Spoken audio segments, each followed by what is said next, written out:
Hello guys, this is Miss Sam with chapter 4. We are reading One Half from the East by Nadia Hashimi.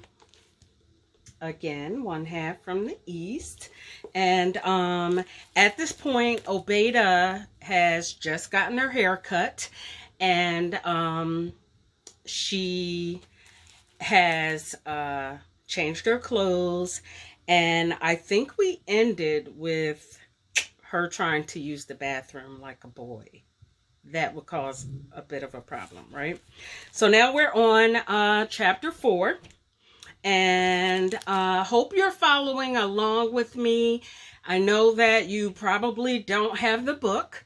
However, unless you have searched online to find a copy, it's okay because you can just listen. I want to wait a couple of weeks before you start school. A lot has changed for you, Mother tells me. There are some times that you need to get used to being a boy and take your time easing in. My face goes red.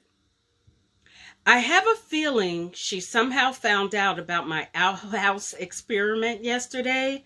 My mother's not sure what else I might try. There are big things for me to get used to. My name is the biggest. I'm obeyed now. So goodbye to Obeda. I wake up in the morning thinking my hair is still there, but it isn't. I look at the closet I share with my sisters and see a short stack of clothes I don't even recognize. The dresses are off limits, even my favorite ones. My first day at home as a boy is especially difficult because my sisters aren't around. They started school today, but my mother wants to give me a little more time to settle in to my new identity. It's in the middle of fall. And I know soon enough winter will be here, along with 3-month winter break. I wonder if she'll just let me stay home before then. Madar, yes, sweetheart, cutting my hair and calling me obeyed. How is that going to bring us a brother? I don't know how it does, but it does. That's what everyone says. Everyone is actually one person, my uncle's wife. Like some kind of magic?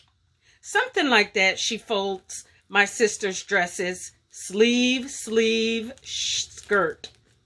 The final stack is bulky and looks like it will topple off the pile of clothes she's made next to her. It is my turn to pause. If my dressing as a boy is an act of magic, shouldn't I feel something? Maybe a tingle in my toes or a whisper in my ear or something to make my senses light up for this special role I've been assigned in my parents' scheme? I give it a second, hold my breath. Nothing.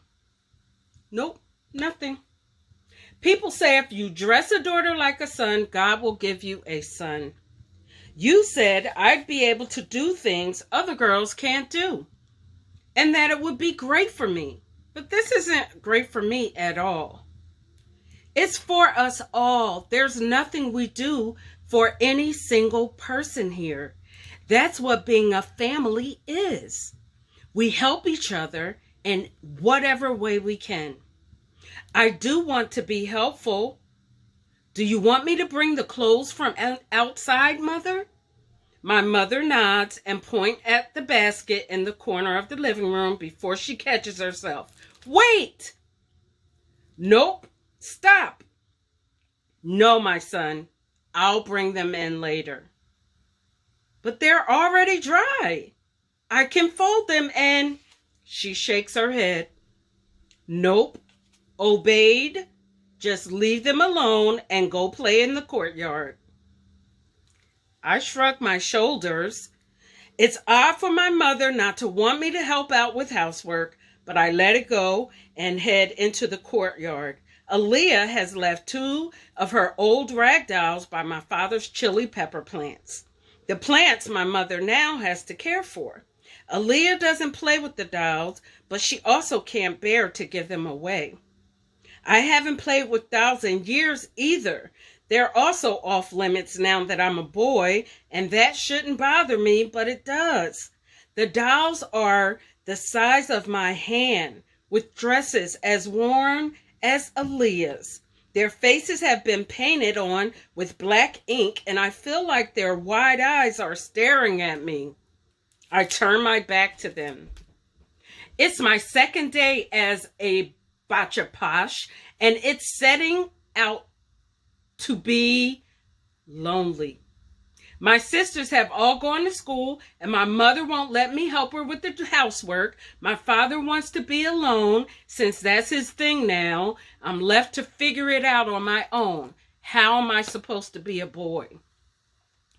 Music starts to stream over the courtyard wall. Our neighbor is playing the radio loudly. This sounds like drum beats. The keyboard and the strumming of a rhubarb carry into our yard. I tap my foot to the rhythm and think what else I might be able to do.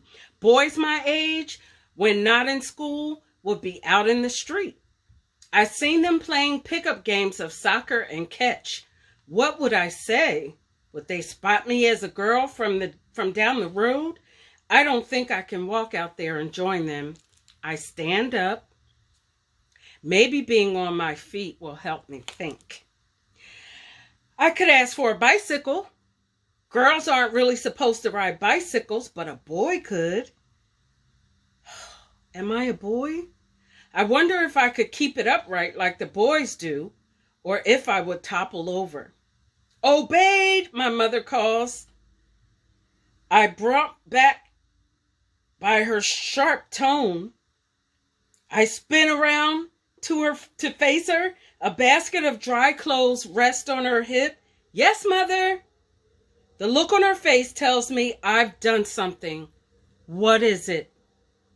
What is it? I haven't asked you much of anything. I am only asking you not to do things that a boy shouldn't do. Do you know any boy who would want to dance around like that? I hadn't even realized.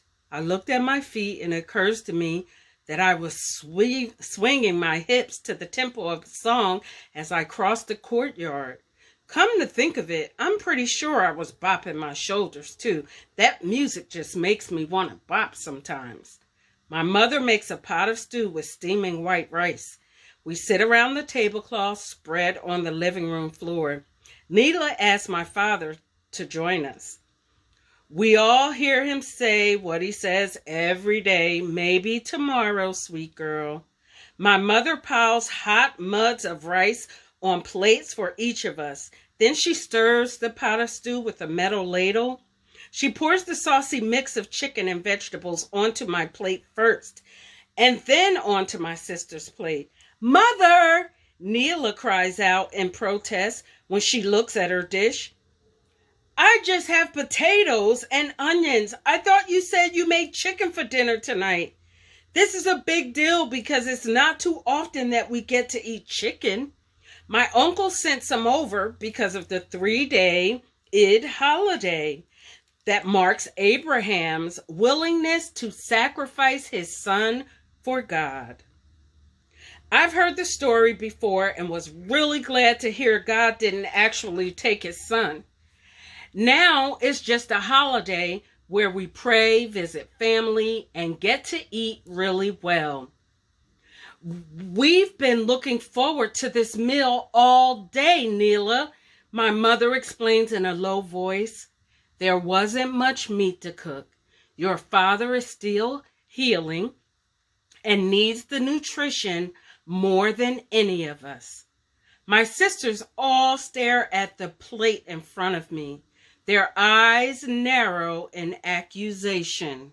But Obaid's got 2 big pieces of chicken right there. Even a drumstick. I do have more than my fair share. There's nothing left in the pot but sauce and a few chunks of uninteresting vegetables. I can give you some of my. No, you will not. My mother keeps her head down and tears off a piece of bread. She's about to take a bite when she pauses and decides to set some ground rules. Obeyed is a boy. He needs the meat if he's going to get stronger. I don't want to hear any more about it. Her tone shuts down the conversation. We eat in silence. Neela's jaw is clamping down angrily on her dinner. I know she's got no real reason to be angry at me, but I'm pretty sure she is. My mother calls me into the kitchen. She reaches into the pocket of her dress and slips me a few Afghanis, more money than I've ever had in my hands. Take this dough to the baker and come back with bread. It sounds simple enough. I've been to the market plenty of times with my mother. I used to go to the market in Kabul with my father too, but that was when he had legs. I walk slowly, watching the people around me to see if anyone notices that I'm in pants for the first time ever. No one ever seems to realize. I'm carrying a metal tray with 5 mounds of dough. I know where the baker is. Stores run down the length of the dirt road that is our main market. The baker shop is the 5th one on the block of shops, which are really clay-walled cubbies, some bigger than others. Most have carpets covering an earth floor. One is full of beans, flour, spices, and oils. Another contains fabric and a few sets of children's clothes.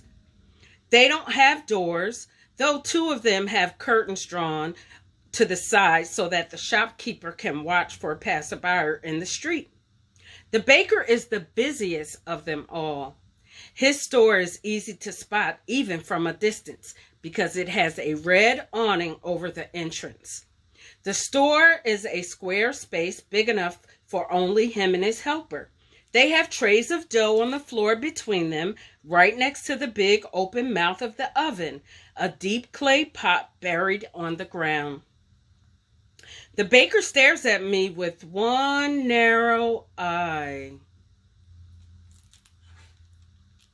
I don't know what to say.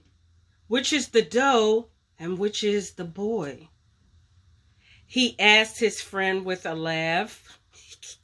Hard to tell when neither is talking. I clear my throat. He called me a boy.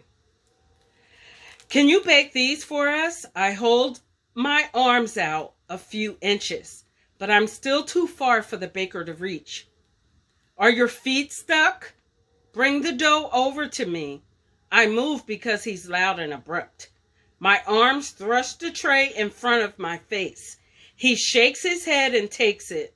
His friend is chuckling when their eyes meet. My face is hotter than that oven. I turn to the side so they can see only a sliver of me. I can't face them, and turning my back to them feels so much worse.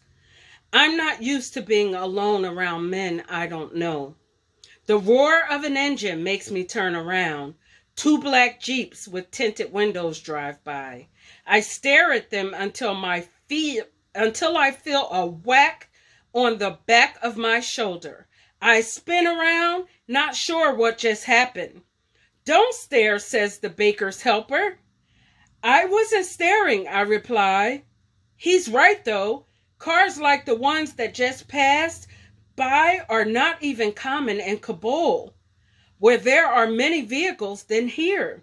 Naturally, they caught my attention. You'll regret it. Those are Abul Khalik's cars, and you don't want to be caught gawking at them. Abul Khalik, isn't he a warlord? I remember Kayla Aziza mentioning his name. The baker laughs. Well, his 20 bodyguards seem to think so. His voice grows a bit serious. Just stay out of his way, kid. There's nothing else to know. He stretches the dough out and lowers it on the oven. Just a few minutes later, he brings it out on a paddle. I can feel their eyes on me. I kick it to the ground with my feet. I kick at the ground with my feet and wonder what a real boy would do in my place. Take it. The 5 lumps have been transformed into piping hot flatbreads, each longer than my arm. I stack them on the tray and hand him money. I breathe a sigh of relief that my mission was successful. My mother is waiting at the door when I come home. She exhales deeply. She exhales and cups my face. I think you're ready to go to school, she declares. It's not just bread I've brought back from the market. It's a sign that I can play the part of the boy in the real world. All right, guys, that was chapter 4. She's off to a great start, so we will finish chapter 5 tomorrow.